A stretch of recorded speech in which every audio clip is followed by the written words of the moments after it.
Welcome to the Banker Lamp. Please enjoy the video. In this video, I will show you how to change a Toyota RAV4 key fob battery. First, gather your essential tools: a small flathead screwdriver and a fresh CR 2016 battery. Make sure you have a clean, well-lit area to work in. This quick and easy method will have your key fob working again in just a few minutes.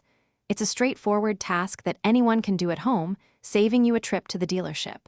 Let's get started. Now, let's open the key fob. Look for a small notch, usually on the side where the key ring attaches. Insert your small flathead screwdriver into this notch.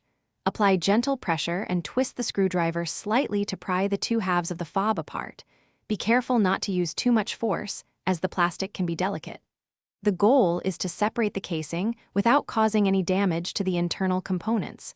You'll hear a small click as it opens. With the key fob open, you'll see the old battery. Take a moment to observe its orientation, noting which side is facing up.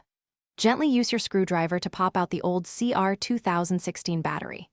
Now, take your new CR 2016 battery and insert it into the slot, ensuring the positive side, usually marked with a plus sign, is facing upwards, just like the old one.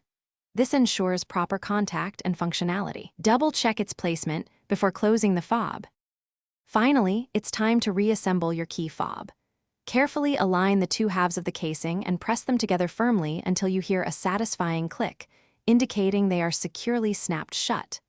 Before you go, make sure to test all the functions of your key fob, like locking and unlocking your car, to confirm the new battery is working perfectly.